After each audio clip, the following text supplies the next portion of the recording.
देख रहे हैं आप तक शौक से निकल नहीं पा रही, इसको अब मुझे सबूत देना पड़ेगा। ये सबके सामने तो मोहब्बत दिखाना तो उन्हीं का काम है। उफ, मैं तो भाग्य भांजी हूँ और साथ में पाकिस्तानी भी, तो मुझे असली सबूत इसी चीज़ का देना चाहिए। उसको छोड़ो, बाहर एक कैफ़े है, कुछ टॉपिक डिस्कस करना है तो वहाँ आ जाओ। चुड़ैल, मेरी शॉपिंग अब तो मुकम्मल करो। खुदात कहता हुआ वहाँ से जाने लगा कि बख्तावर ने फ़ोन ऊंचा किया और उसकी आधी रिकॉर्डिंग सुनाई, फिर फ़ौरन बंद करके बोली, हाँ ठीक है जाएं। आपने अपनी कफन शफन का बंदोबस्त तो कर दिया था, या उसका अभी मामा को कहूँ? ये लड़की बिल्कुल अपने मामा की तरह थी, ब्लैकमेलर। बख्तावर, क्या बकवास है, वो मेरी स्टूडेंट है तो मैं क्या हूँ आया? आप मुझे इस तरह से ट्रीट नहीं कर सकते। और मैं भी तो तुम्हारा शोर, कोई गुलाम नहीं, खरीदा नहीं है तुम्हारे मामा ने मुझे। तंग आ गया हूँ तुम्हारी इन हरकतों से। वातावरण को एकदम ये बात बड़ी ज़ोर से लगी। ज़ाहिर है, जब ऐसी खूबसूरत लड़कियाँ इर्द गिर्द घूमती हों तो बीवी से तंग आएगा ना आदमी। जाए इंजॉय करें मेरी बला से। हदाद को उसके शक करने पे बेइंतहा गुस्सा आया। एक तो वो उस लड़की से मोहब्बत करता था, वो भी बेइंतहा, ऊपर से वो इस पर भरोसा नहीं करती थी। ठीक है, ऐसा है तो ऐसा ही सही। हाँ करूँगा इंजॉय, बहुत ज़्यादा इंजॉय करूँगा। चलो। खुदावंद उससे भी ज़्यादा गुस्से से बोलते हुए वहाँ से गया। फिर मिलते हैं अस्पताल में। दूसरी आंख को खुदाफिज ज़रूर कीजिएगा। बख्तावर बोलते हुए घूमकर काउंटर की तरफ आई, जहाँ ग्रीनी लाना स्टोर के दरवाजे पर खड़ी हदाद को पुकारने लगी, जो चिल्ला गया था। रिमशा ने मुस्कुराकर पानी में हाथ डालकर चेक किया। पानी काफ़ी गर्म था, मगर अरहा को फ़र्क नहीं पड़ रहा था। वो बबल्स को छू कर बार बार इश्तियाक से माँ को कह रही थी। अरहा को बबल्स अच्छे लगते थे, अरहा को बबल्स बहुत पसंद थे। वो वैसे तुम्हारे मामू की मंगनी आ रही है, हम क्या पहने? अभी तो तुम्हारे पापा को मनना है कि हमें बाजार ले जाएं। देखना आप 24 घंटे इस बात पर बहस होगी। बात मम्मी, अरहा खिलखिलाते हुए बोली। उसके दो दांत उसके मुंह खुलने पर दिखाई दे रहे थे, साथ में उसके सर पे फ़ोन मौजूद था। वो फ़नी लग रही थी। रिमशा मुस्कुराई। तुम ये तब तक टॉय के साथ खेलो, मैं अभी तुम्हारे कपड़े लाई। वो उसकी कार छोटे से टब में फेंकते हुए बोली। ये अरहा का बाथरूम था जिसे सिकंदर ने उसके लिहाज बनाया था। वो अपनी बेटी के लिए किसी किस्म का रिस्क नहीं ले सकता था। ईजी लेडी, और तुम कहाँ जा रही हो? रे उसको टब में अकेला छोड़ने लगी थी। अल्लाह उसका ये बीस्ट। पापा बबल्स। अरहा टॉय कार पकड़े बाप को देखकर चहकी थी। और वो मज़े कर रही है। बाबा की जान, जाओ उसके कपड़े ले आओ, मैं मौजूद हूँ। वो रिमशा के सर पे प्यार करते हुए बेटी के पास आया और टब के कोने में बैठते हुए पानी चख किया। एकदम उसके माथे पे बल आए। रिमशा ने तेजी से उसके अलमारी से उसका टॉवल और उसकी पिंक शर्ट और जीन्स निकाली। अंदर आई तो एकदम उसका चेहरा मुस्कुराहट से फैल गया। सिकंदर अपने शर्ट के बाजू को फोल्ड किया, अरहा के बालों में शैम्पू कर रहा था, जबकि अरहा पानी में हाथ मारते हुए सिकंदर की शर्ट भी गीली कर चुकी थी, मगर भाग को कहाँ परवाह थी। पानी कितना गर्म था, ऊपर से उसे अकेला छोड़ने वाली थी। रे ये लापरवाही अंदर नहीं होनी चाहिए। वो जितना अपनी बीवी के लिए पॉजिटिव था, उतना अरहा के लिए एहसास था। ओके रहा कि पापा, आइंदा नहीं करूँगी। और आप सुधरेंगे नहीं। गीले कर दिए ना आपने अपने कपड़े। जाएं, इसे मैं देखती हूँ, आप चेंज कराएं। नहीं ठीक है, तुम आओ। क्या हुआ, इतनी ढीली ढीली से क्यों लग रही हो? कुछ नहीं, बिल्कुल ठीक हूँ मैं। आपको क्यों ऐसा लगा? सिकंदर मुतमईन नहीं हुआ। उसने रिमशा से टॉवल लेकर अपने हाथ सुखाए, फिर खड़ा होकर उसका माथा चेक किया। बुखार तो नहीं है? ठहरो, तुम इसको निकालो, मैं अभी आया। सॉरी करो, तुम्हारे बाबा को इमोशनल ब्लैकमेल करना पड़ेगा, वरना हम दोनों को वो जाने नहीं देंगे। सीक्रेट है। Mummy no bubbles. वो अपने बारे में फॉर्म चाहती थी। और वो बड़ी अजीब ज़िद्दें करती हो तुम। मुझे तो तुम्हारे फ्यूचर में मैन पे तरस आने लगा है। Future man? कोई फ्यूचर मैन नहीं। मेरी बेटी को पैदा हुए चंद दिन नहीं हुए, फ्यूचर मैन की बातें होने लगी हैं। और हाँ, सारी ज़िंदगी हमेशा मेरे पास रहेगी। चलो, आप बीमार करवाना है इसे। यार आप जिन हैं क्या? हर जगह नमूदार हो जाते हैं। मेरी और मेरी बेटी की बातों में मुदाखलत नहीं करने दूँगी। नहीं करूँगा अगर तुम ऐसी बातें नहीं करोगी। No man. क्यों अरो? No man. अरहा ने बात की दोहराई की। That's my girl. उफ, मैं कहाँ जाऊँ मैं गिरीनी। दुनिया की सबसे अजीम गलती की है इस आदमी से शादी करके। आप मुझे लकी कहते हैं, उसे लकी पन कहते हैं। लकी तो वो उनके स्टूडेंट्स हैं जिनको ज़्यादा वक्त देते हैं, ना सिर्फ कॉलेज के औकात बल्कि उसके बाद भी मना नहीं कर सकते थे उसे। बहुत मेक ट्रमी की तो जॉब है ये। अगर वो अपने स्टूडेंट की मदद नहीं करेगा तो आखिर कौन करेगा? Baby he loves you. तुम अब अपसेट मत हो। देखना वापस आकर तुमसे माफ़ी मांगेगा, जैसे मुझे उसकी माफ़ी चाहिए। और ग्रैनी अव्वल दर्जे का ढीठ इंसान है। माफ़ी तो दूर, उन्हें तो याद ही नहीं होगा कि उन्होंने क्या किया है। मामा बिल्कुल ठीक कहती हैं, ये मेरे काबिल नहीं है। फिर भी उनसे लड़के इस बुज़ुर्ग से मैंने शादी की। जब मैं तुम्हारी उम्र की थी तो मैं भी ऐसे अपने हाई स्कूल के टाइम बॉयफ्रेंड के लिए बेतहाशा कड़ा और जेलस हुआ करती थी। सारा दिन परेशान होती थी क्योंकि वो था भी बहुत हैंडसम। पूरे हाई स्कूल की लड़कियां उसके पीछे पागल हुआ करती थी और मैं बड़ी आम सी लड़की थी। डर लगता था मुझे। मैं समझ सकती हूँ तुम्हारा हाल। बख्तावर 1 मिनट के लिए चुप हो गई। ग्रीनी, आप सिकंदर हदीद की बख्ता को आम कह रही हैं और वो हबीसन मोमा हैंडसम। हाय, मैं ये सुनने से पहले बेहोश क्यों नहीं हो गई। उसे अफसोस हुआ। ग्रीनी लाना उसे आम की कहा।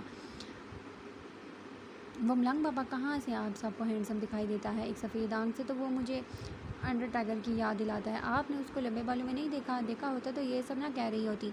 लोग उन्हें पागल और मलंग बाबा कहा करते थे। हाँ, यहाँ पे पता नहीं स्विस वालों के टेस्ट को क्या हो गया है। उसे तो शदीद गुस्सा आया। अच्छा खासा वो अपने मुल्क में थी, कम से कम वहाँ कोई हदाद के पीछे पागल तो नहीं होता था। उसने सामने बाएं जानिब वाले कैफ़े में देखा तो हदाद भी तक उस लड़की को पढ़ा रहा था या गप्पे लगा रहा था। उस लड़की की निगाहें देखकर बख्तावर का खून एक बार फिर से खोल उठा। दिल किया सारी इस स्टोर में मौजूद चीज़ें उसके चेहरे पे गिरा दे। वो लड़की एकदम उठी और हदाद से कुछ कहती कैफ़े के अंदर गई। हदाद ने स्टोर की तरफ देखा। बख्तावर एकदम सीधी हुई। हालांकि हदाद उसे देख नहीं सकता था मगर फिर भी बहुत कंफ्यूज हो गई। फिर उसने कनखियों से देखा। हदाद फ़ोन की तरफ मुतवज्जो हुआ। फिर उसने फ़ोन कानों के साथ लगाया। या चंद सेकंड में वो उठा और सीधा सामने अपनी गाड़ी की तरफ बढ़ा मगर वक्त को उसकी गाड़ी पार्क हुई दिखाई नहीं दी। वक्त के दिमाग में आइडिया आया। तेज़ी से उसने छोटी सी सास की बोतल उठाई और ग्रीनी को बोली कि वो अभी आई।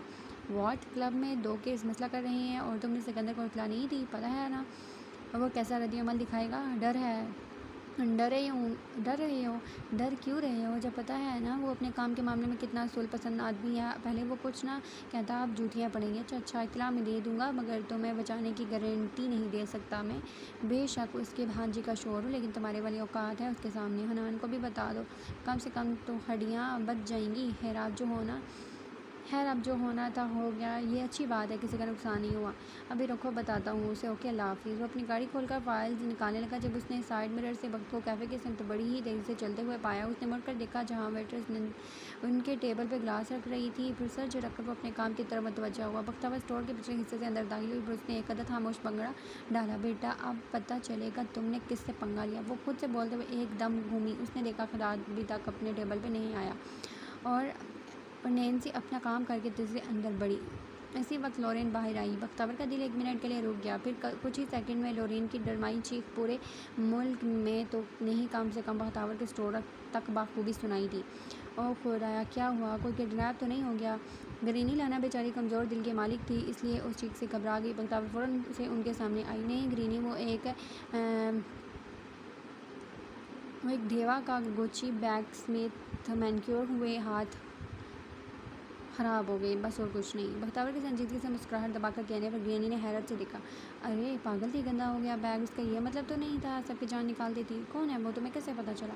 अरे ग्रीनी, वो मुझे लगता है मैं कपड़े वॉशिंग मशीन में छोड़ आई। तौबा, कितनी भुलक्कड़ हूँ मैं ना, बस आधे घंटे में आती हूँ। ठीक है। उसने काउंटर के नीचे पड़ा बैग और कोट फट से उठाया। इसका फ़िलहाल से यहाँ से भाग जाना बेहतर था मगर उसके दिल को ठंडक पड़ गई थी। ज़्यादा अच्छा होता कि शुरू में ही उसके मुँह पे सांस फेंक देती। उस कटीले अंदाज पर कैसे उसकी मियाँ को ताड़ रही थी।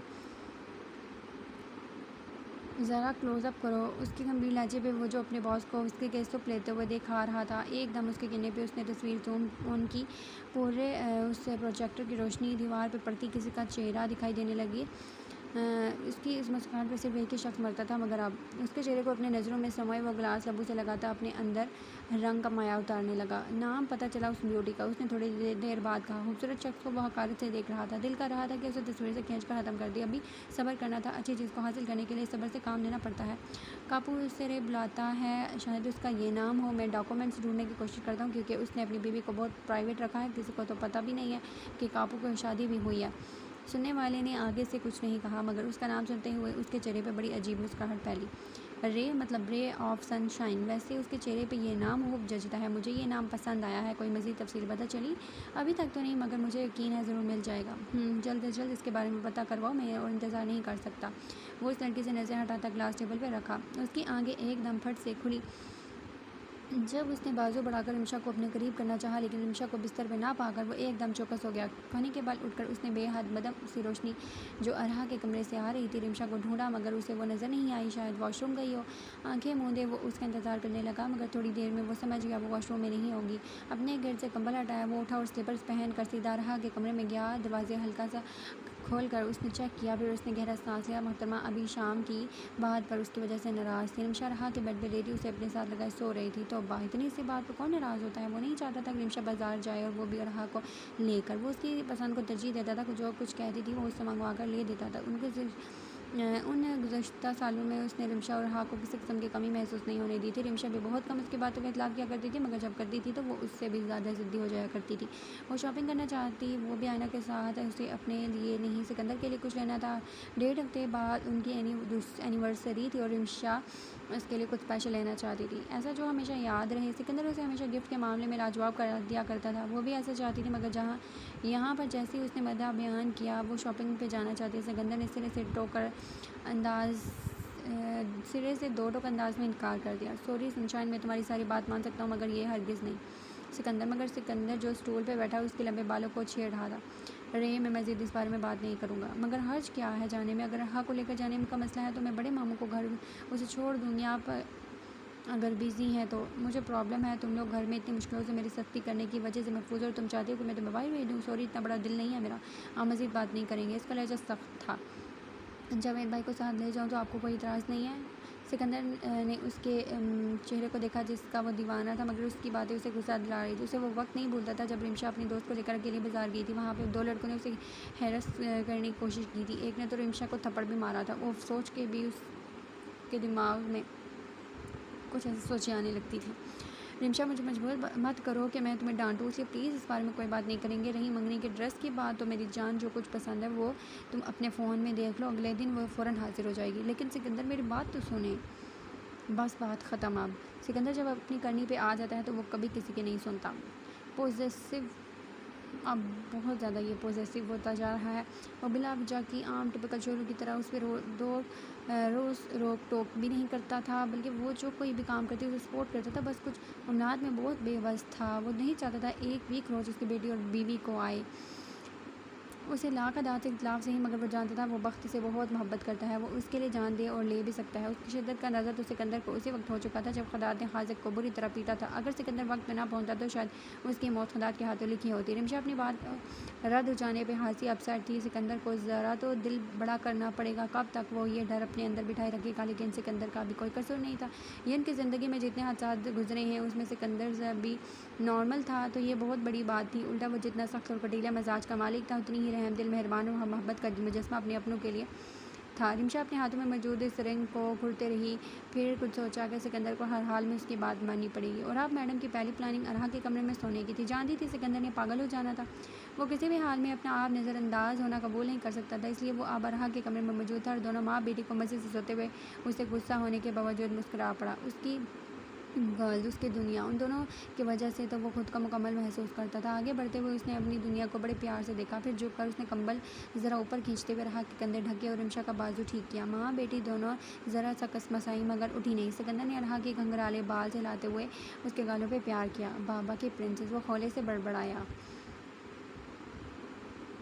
स्टबर्न लेडी, ज़िद्दी औरत, कहते हुए उसने झुककर अपनी मोहब्बत की छाप रिमशा के होठों पे छोड़ी। बट माई स्टबर्न लेडी, लेकिन मेरी ज़िद्दी लड़की, आज तुमने भा को ट्रम्पल कर दिया। कोई बात नहीं, सुबह देखूंगा तुम्हें। इसने वहाँ होते हुए घूम कर आया और ज़रा सी जगह मैसर थी और वहाँ पे भी वो नींद दराज हो गया। और रिमशा के गिर्द बाजू पे लाकर उसके सर पे अपना गाल रखे वो आंखें मूंद चुका था। रिमशा ने अपनी आंखें खोली, मुस्कुराकर दबाई। बस 1 सेकंड भी उसके बगैर नहीं रह सकता। उसकी सांसें अपनी पेशानी पे महसूस करे उसने मुतमईन अंदाज में आंखें बंद कर ली और अपने लब अरहा के बालों पर रखकर वो खुद को दुनिया की सबसे खुशकिस्मत तरीन इंसान तस्वर कर रही थी। बात करनी है तुमसे मैंने, बख्तावर जो पॉपकॉर्न बनाने के इंतज़ार में फ्रिज के साथ टेक लगाए खड़ी थी। एकदम हदाद की आवाज़ पे चौंकी। वो अभी तक सुबह वाले हुलिये में था। बस उसने अपना कोट उतार दिया था और शर्ट के बाजू के स्लीव फोल्ड किए। वो मामूल से हटकर काफ़ी संजीदा दिखाई दिया। वो संजीदा मिजाज का ही मालिक था, मगर अब उसकी संजीदगी काफ़ी गंभीर थी। बख्तावर उसे नज़रअंदाज कर देती। अगर हदाद उसे यह चिल्लाता या सीधा घर आकर कहता कि तुम्हारी हरकत थी ना, ये मैं जानता हूँ। और बख्तावर को भी पता था कि हदाद को मालूम था कि किसका कारनामा है, बेशक वो बचकर निकल आई हो। मामा तो ठीक है ना, उसे पता नहीं क्यों अचानक से मामा का ख्याल आया। मामा मामा और मामा, उसके अलावा कोई और शख्स नहीं है तुम्हारी ज़िंदगी में। बख्तावर, लड़कियों की ज़िंदगी में जब उनके शुक्र आ जाए तो उनके मैके बहुत पीछे चले जाते हैं। रिमशा की मिसाल तुम्हारे सामने, वो जितना अपने माँ बाप से प्यार करती है शायद ही कोई बेटी करती हो, मगर जब सिकंदर उसकी ज़िंदगी में आ गया तो उसके लिए सिकंदर के अलावा कोई और अहम नहीं है। जाना चाहे तो वो कराची जा सकते हैं। सिकंदर को मनवाने की ताकत लगती है, मगर नहीं जाती क्योंकि उसे सिकंदर की कदर है। इस बात का क्या मकसद? हदाद ने दुरुस्तगी से उसकी बात काटी। बीच में मत बोलो, मेरी बात अभी मुकम्मल नहीं हुई। ये आप किस लहजे में मुझसे बात कर रही हैं? मैं इसी लहजे में बात करूँगा। बोलो, क्या करोगी? मैं इस धमकी से हरगिज़ नहीं डरने वाला, इसलिए ये नुस्खा इस्तेमाल करने की ज़रूरत नहीं है। आपको अचानक हुआ क्या है हदाद? ऐसा क्या किया है मैंने? बख्तावर को पता नहीं क्यों रोना आया। उसके अंदाज़ में था कि वो मज़े लिया करती थी, उसे तंग करती थी, लेकिन अचानक उसके जज्बात कुछ दिनों से अजीब हो गए थे। लॉरेन डैन की बेटी थी बख्त। ओह, तो ये आग आपको उसकी वजह से लगी है? उस लड़की के लिए मेरी बेइज्जती कर रहे हैं? तुम्हें अंदाज़ा है तुम्हारी इस हरकत में मेरी नौकरी भी जा सकती थी? और आपको अंदाज़ा है आपकी इस हरकत पे आपकी जान भी जा सकती थी? वो कहते हुए माइक्रोवेव से पॉपकॉर्न का पैकेट निकालने लगी। जब बात समझ में आई तो वो उसका बाजू पकड़कर अपनी तरफ मोड़ने लगा। मैं इसको पढ़ा रहा था, वक्त उसके साथ फ्लर्ट नहीं कर रहा था। पढ़ाने में गप्पे और हंसी भी शामिल होती है, ऐसा पहली दफ़ा देखा है। वो मुझे ट्यूशन से ज़्यादा डेट लग रही थी। बख्तावर अपनी बात कहकर पीछे अपना बाजू छुड़वाते हुए पैकेट खोलकर बाउल में डालने वाली। तुम अपने आप को समझती क्या हो? सिर्फ तुम्हारा मामा ही शरीफ आदमी है, बाकी हम सब लोफर्स हैं। मैं समझती नहीं हुई, मेरा ईमान है कि मामा शरीफ आदमी उस दुनिया में नहीं है उन जैसा। आई एम सॉरी हदाद, अगर उनको आप ही पे गुस्सा आता है तो वो इस तरह की हरकतें हरगिज़ नहीं करते। तुमसे बात करने से अच्छा है इंसान अपने सर दीवार पर दे मारे, कम से कम कुछ तो होगा। शौक से कीजिए, मेरी तरफ से इजाज़त है आपको। तुम्हारी बला से अगर मैं मर भी जाऊँ तो तुम्हें कोई फ़र्क नहीं पड़ेगा ना। हाँ, तुम्हारे तो मामा है ना, तुम्हें क्या फ़र्क पड़ता है? बख्तावर जाने लगी थी। इससे पहले वो रद्द अमल दिखाती हदाद उसको खामोश पाकर यहाँ से चला गया। हदाद, वो क्यों मामा से जेलस होता था? अरे आज मेरी इटली वाले क्लाइंट से मीटिंग है, मेरी रॉयल ब्लू शर्ट नहीं मिल रही, ज़रा हेल्प कर दो। मम्मी पापा, रिमशा अनसुनी करते हुए अरहा के बाल से हिला रही थी कि सिकंदर के वो काने पर अरहा ने सर उठाकर रिमशा को देखा। नो पापा, वो देखो अरु आना की फ़्रॉक कितनी प्यारी है, मैं अपनी बेटी को ऐसे फ़्रॉक बनवा के दूंगा। अरहा ने टीवी को देखा, उसने नफ़े में सर हिलाया। मतलब उसे फ़्रॉक सिरे से पसंद नहीं है, और ना ही ऐसी फिल्म जो रिमशा उसे ज़बरदस्ती दिखाती थी। फ्रोज़न पे राज़ी इसलिए होगी कि उसमें कुछ अलग ही बात थी जो बाकी सारी प्रिंसेस वाली फ़िल्मों में नहीं होती थी। मम्मी नो फ्रॉक, मम्मी कोई फ़्रॉक नहीं। रिमशा सिकंदर हदीद, अगर आप 2 मिनट में नहीं आई तो मैं अरहा दाऊद का भी लिहाज नहीं करूँगा। तुम बैठो मेरी जान, मैं अभी आई हूँ। अरहा भी माँ के साथ उठने लगी कि रिमशा ने अरहा को कहने के साथ बैठे रहने का इशारा किया। वाह, मतलब मेरी धमकी काम आई। वैसे वो धमकी तुम्हें पसंद आती? मैं बहुत कम ऐसे मूड में आता हूँ। हेयर सनशाइन, जल्दी से मेरी शर्ट निकाल दो, मैं अपनी दाढ़ी ट्रिम कर दूँ। सामने पड़ी थी, बस तवज्जो नहीं मिल रही थी तो इस तरह की हरकतें कर रही हैं। मैं भी अपनी बात पर डटी रहूँगी। उसने वो शर्ट सामने चेयर पर रखी और बाहर आ गई। उसने देखा रहा रिमोट के साथ लगी, शायद मूवी बदलने की कोशिश कर रही थी। अरु क्या कर रही हो? लाओ दो। Mummy bad. बस जी, अरहा को मूवी पसंद नहीं आई। नहीं बैड जी, उल्टे दिमाग की बेटी मिली है, हम यही देखेंगे। अरहा बहुत अच्छी फिल्म है ये। No bad. No mummy. Arha ने होंठों को पोट करके बेनथाम सुनियत से कहा। तुम और तुम्हारे पापा दोनों ही अपना चार्म इस्तेमाल करते हो, मगर इस बार मैं तुम दोनों की बातों में नहीं आऊँगी। अरे मेरे कफलिंग्स कहाँ हैं? वो गोल्डन कलर की। सिकंदर लिबास तब्दील करके आ गया और हसन रिफ्रेशिंग और हैंडसम दिखाई दे रहा था। नहीं देखनी मूवी तो अपने कमरे में जाओ। रहा नो मम्मी, देखने दो उसे जो देखना चाहती है। आंखें क्यों दिखा रही हो? मेरी मर्ज़ी, अपनी बेटी को मैं जो भी कहूँ, बाकियों को तो कहती हूँ तो उन्होंने सीधा नो का बोर्ड दिखाकर चलता कर देना होता है। मेरी कोई अहमियत ही नहीं। वो ये सब कहना चाहती थी मगर कह सिर्फ दिल में पाई थी। लाओ दो, मेरी बेटी की पसंद तो पता नहीं है भाई। अरु मेरे बेड पे आ जाओ। सिकंदर ने रिमशा से रिमोट लिया। जोकर वाली मूवी पापा? हाँ मेरी जान, उसमें जोकर भी है। सिकंदर ने कहते हुए सीधा देखा तो रिमशा तासुब से सर हिलाते हुए अपनी बेटी को देख रही थी। तुम कफलंग्स नहीं लाई? जाओ साथ में मेरी टाई भी ले आओ अपनी पसंद की। मैं क्यों रहूँ, आपकी नौकर हूँ? मगर उसने कुछ नहीं कहा, सीधा ड्रेसिंग रूम में गई और बैठते ही हनान की कॉल आ गई। क्या हुआ? तेरे यहाँ सलाम करने का रिवाज नहीं रहा? अबे यार, तुझ पे रोज़ रोज़ क्यों सलामती भेजूँ? बातों में कोई ढंग की खबर देते भी हो क्या? आप प्लीज़ खुदा के लिए कोई खबर ही ना देना। तो जानता है कि मुझे तेरे मुंह लगने का वैसे भी शौक़ नहीं रहा, और जब लगता हूँ तो जानता है किस वजह से। खैर, वो केस तक बहुत कर रहा है, बात हदाद तक पहुँच गई। इस वक्त कहाँ हो? सिकंदर समझ गया हुनान किसी के सामने बैठकर बात कर रहा है, वरना वो केस का नाम भी लेता और मसले की तफसील भी बताता। दरीना के घर। वहाँ क्या प्रॉब्लम है? अपना जमाली है ना? बको पापा। सिकंदर एकदम ठहर गया। उसने रहा को देखा, जो मूवी देखते हुए सिकंदर को देखने में मुस्कुराकर बोली, भक्को पापा। अरहा रिमशा के तेज लहजे पर सिकंदर ने देखा। सिकंदर को देख ही रही थी वो, मगर बोली अरहा को। अरहा हंसी। मम्मी नो बको। क्या हो रहा है भाई? एक सेकंड रखो, बाद में बात करते हैं। दोबारा ये अल्फाज नहीं बोलोगी आप, और जाओ अपने कमरे में। दूसरों को तो ख्याल नहीं है अपने बच्चे के सामने कैसे बातें करनी है, मुझे ही देखना पड़ेगा। सॉरी रे, अरो बैड वर्ड। नो बको। नो बको। रेहा ने पापा के लफ्ज़ दोहराए। गुड, अब देखो फिल्म, वो जो कर आएगा। वो कहते हुए उठा। रिमशा मज़ाहमत करना भी चाहती तो नहीं कर सकती थी, क्योंकि रहा हर चीज़ पे गौर करती थी और वो बाद में लाजमी इस चीज़ की नकल भी करेगी। कॉन्फ्लेक्स पहनाओ। रिमशा ने उसकी टाई बाजू पे रखी और खामोशी से उसकी बात मानकर अपना काम करने लगी। कराची चलना है? खामोशी। या अंकल आंटी को यहाँ बुला लें खुदाफिज करने के लिए? वक्त से मिलने जाना है स्विट्ज़रलैंड में, और मैं पूरे 3 माह का प्लान बनाए बैठा हूँ। क्या कहती हो? रिमशा बिना कुछ कहे अपना काम करने लगी। सिकंदर को उसका अंदाज़ अजीब लगा। अब किसने आपको धमकी दी है? आप कौन है हमारे पीछे? बख्तावर सोच में गुम बैठी पॉपकॉर्न खा रही थी। उसकी नज़र एकदम उनकी शादी की तस्वीर पे गई, फिर उसके साथ मौजूद मामा और आपी के साथ अरहा की तस्वीर पे नज़रें सीधी घड़ी पे गई, जहाँ रात के 9 बज रहे थे। हदाद अपने ऑफिस में बंद था। वो वाकई बख्तावर से अपसेट था। बात यह नहीं थी कि उसने हदाद के स्टूडेंट को तंग किया था, बात यह थी कि उसने हमेशा की तरह हदाद से पहले सिकंदर को तरजीह दी थी। हदाद को ये अच्छी तरह मालूम था कि वो शख्स उसका सिर्फ मामा नहीं है, बल्कि उसकी पूरी दुनिया है। लेकिन वो भी तो है उसकी ज़िंदगी का अहम हिस्सा, उसका शौहर, उसकी ज़िंदगी। वो क्यों मामा का उससे मुकाबला करती थी?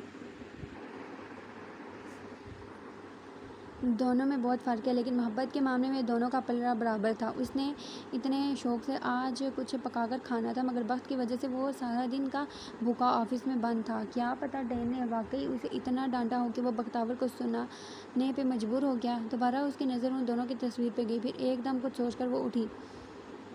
पता नहीं बैग कहाँ था कि एकदम उसे किसी के ज़ोर से गिरने की आवाज़ आई। हदाद, हदाद। उसके दिल को पता नहीं क्यों अजीब सा वहम हुआ। हदाद। उसने दरवाज़े पर दस्तक दी। हदाद, दरवाज़ा खोलें।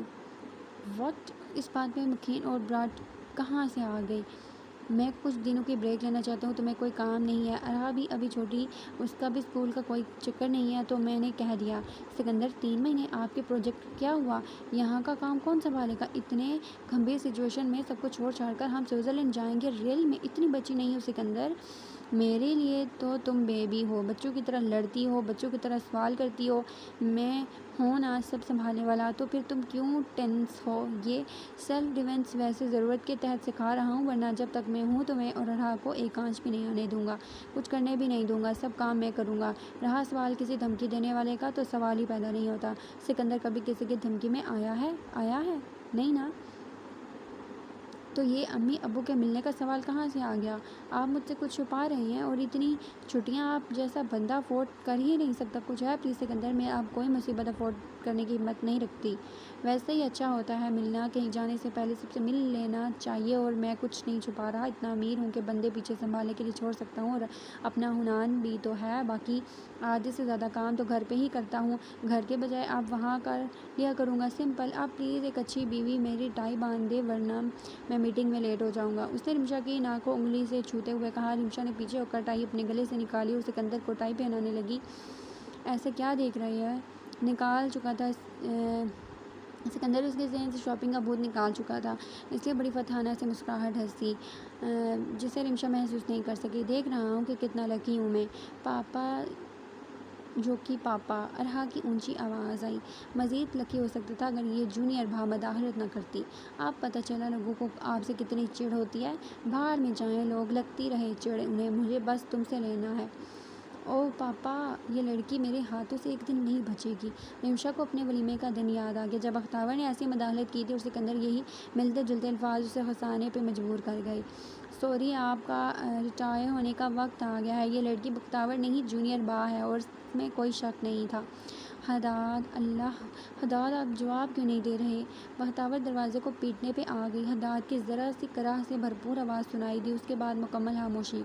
बख्तावर डुप्लीकेट चाबी की तलाश में अपने कमरे की तरफ भागी। उसी वक्त सामने टेबल में मौजूद उसका फ़ोन बजा। उसने देखा सायरा की कॉल थी। तेज़ी से फ़ोन उठाया और एकदम रो पड़ी। वक्त क्या हुआ, रो क्यों रही हो? सायरा, खदात को कुछ हो गया है, तुम आ जाओ प्लीज़। वट, क्या हुआ खदात भाई को? वो दरवाज़ा बंद है, खदात खोल नहीं रहे। पता नहीं, मुझे पता है उन्हें कुछ हुआ है। ओके, तुम एम्बुलेंस को कॉल करो, मैं हादी के साथ बाहर हूँ, फ़ौरन आती हूँ। चाबी ढूंढो मेरी जान, घबराना नहीं। प्लीज़ फ़ोन मत काटो सायरा, मुझे बहुत डर लग रहा है। हदात को कुछ हो गया तो? ओके, नहीं काटती, तुम चाबी ढूंढो। हादी, आप एम्बुलेंस को कॉल करें। उसने देखा एक गिफ्ट रैप पड़ा हुआ था जिस पे वक्त का ध्यान नहीं गया। उसने चाबी एक हाथ से तलाश करना शुरू की। पेट के अंदर अजीब दर्द बड़े मरोड़ देकर उठ रहा था। उसने इग्नोर किया। उसे चाबी मिल गई थी जिससे वो उसके ऑफिस के दरवाजे पे आई। हेलो बात, चाबी मिली? उसको किसी की कोई आवाज़ सुनाई नहीं दे रही थी। तुम्हारी बला से मैं मर जाऊँ, तुम्हें कोई फ़र्क नहीं पड़ेगा। नो हदात, नो, ऐसा घटिया मजाक। हदात कांपते हाथों से उसने दरवाज़ा खोला। उसकी चीखें निकल पड़ी। हदात ज़मीन के बल गिरा था और उसके माथे से खून निकल रहा था। चलो कोई बात नहीं, तुमने जो सिकंदर भाई के लिए मंगवाना है वो मुझे बता दो, या मदद बख्तावर भी कर सकती है। आफ्टर ऑल वो बाहर रहती है। दूसरा, सिकंदर भाई को उससे ज़्यादा अच्छा कौन जानता है? अगर चाहो तो हनान को इस प्लान में शामिल कर लो।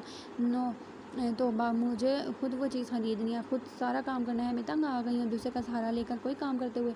अपनी मेरी ज़िंदगी ही रही नहीं है। रिमशा दरीना की शॉपिंग किए हुए कपड़ों में से उस अपने लिए कोई ड्रेस देख रही थी जो उसके स्टाइल के लग नहीं रहा था। तुम्हें शुक्र अदा करना चाहिए कि तुम्हें सिकंदर भाई मलका की तरक्की करते हैं। मलका ने कभी कोई काम किया है भला? देखना तुम ऐसी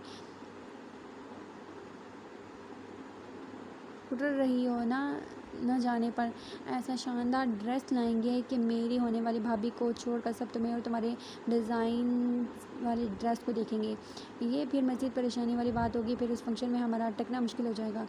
फिर दरवाजे पे दस्तक हुई। रिमशा समझी मुलाजमा होगी। दरीना के लिए कुछ लाने के उसने कुछ लाने उस इसलिए आराम से बोली वो आ जाए, मगर उसकी जगह एलेक्स को देखकर रिमशा चौंकी। एलेक्स 16 साल का लड़का था जिसे सिकंदर रशिया से यहाँ लाया था। ये वही बच्चा था जिसकी मुलाकात रिमशा के ऑपरेशन के टाइम सिकंदर से हॉस्पिटल में हुई थी।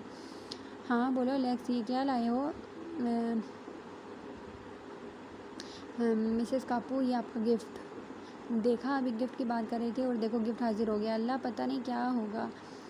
अच्छा रख दो। और सुनो, जावेद भाई आए तो उन्हें बुलाना ऊपर, ठीक है? 6 फुट एलेक्स ने सरस बात में हिलाया और बॉक्स टेबल पर रख दिया। यार वैसे ये बच्चा कहीं से नहीं लगता। रूस में बड़ी उपसरती है भाई। वैसे सिकंदर भाई का थोड़ा बहुत ताल्लुक़ रूस से, इसलिए हर एक को अपनी तरफ मुतवज्जा करते हैं। हनान बेचारे की अब हालत का अंदाज़ा हुआ मुझे। खोलो तो सही, सिकंदर क्या लाए हैं? उसने देखा ऊपर बॉक्स पे स्टिकर लगा हुआ था जिसमें खूबसूरत मगर अनोखी हैंड राइटिंग में लिखा था, for mesmerising lady ray of sunshine. वैसे ये सिकंदर की हैंड राइटिंग नहीं लग रही। ओह छोड़ो, खोलो भी भाई। तरीना की बेताबी से कहने पर रिमशा ने रिबन खोला और बॉक्स को उठाया। एकदम वो महकती खुशबू निकली उसमें से। टिश्यू रैपर का स्टिकर हटाकर उसने रैपर पूरा खोला तो एकदम वो साकत हो गई। रिमशा ने हाथ आगे बढ़ाया और ड्रेस बाहर निकाला। अलेक्जेंडर मैक्वीन का वो लेस गाउन रिमशा और दरीना को लाजवाब कर गया।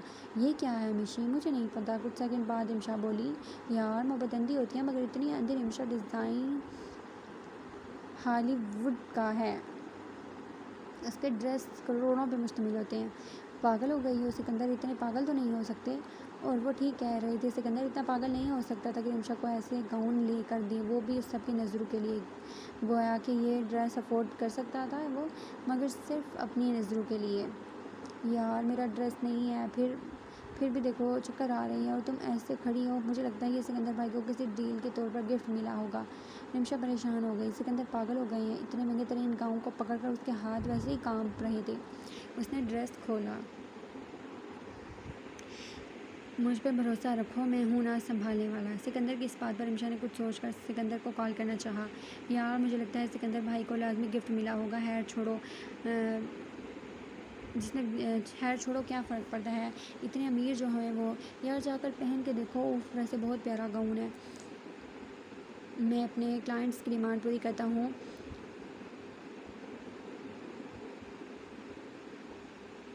और जो मुझे टास्क देते हैं वो उसे मुकम्मल करके उनकी मदद करता हूँ। अरे और लोग उसके बदले मुझे पैसे तो देते हैं, साथ में शुक्रिया के तौर पर गिफ्ट जिन्हें मैं ना चाहते हुए भी कबूल कर लेता हूँ। इसी वजह से लोग मेरी इज़्ज़त करते हैं, मेरे साथ काम करने को तरजीह देते हैं। सिकंदर अपने अंदरूनी बिजनेस के बारे में रिमशा को एक दिन बता रहा था। इलीगल फाइटिंग क्लब को उसने लीगल कर लिया था, जो ना सिर्फ पाकिस्तान बल्कि रूस में भी था। दूसरा सिकंदर के 2 रेस्टोरेंट थे, एक सूफी क्लब जो बहुत अच्छी और कामयाबी से चल रहा था। आखिरी बिजनेस उसका लोगों की जायज़ फेवर्स पूरी करना था, जिसके साथ किसी मामले में ज़्यादती हो जाया करती थी तो वह उनकी मदद करता था, उनके खिलाफ कार्रवाई करने वाले को सीधा करता था अपने तरीके से ही, या फिर उनको हमेशा के लिए सबकी नज़रों से ओझल कर देता था ताकि मज़ीद उनके क्लाइंट्स को नुकसान न पहुँचे। इन शॉर्ट वो एक इंटरनेशनल हेल्पिंग एंटी रेप और एंटी ड्रग एजेंसी का मालिक था, जहाँ हर अमीर से गरीब बंदा उससे रब्ता करने की कोशिश करता था। रिमशा कुछ सोच कर खामोश हो गई, लेकिन कपड़े चेंज करने से पहले उसने सिकंदर को मैसेज किया, I love you and thank you. Love you too, मगर शुक्रिया किस चीज़ का? हर चीज़ का।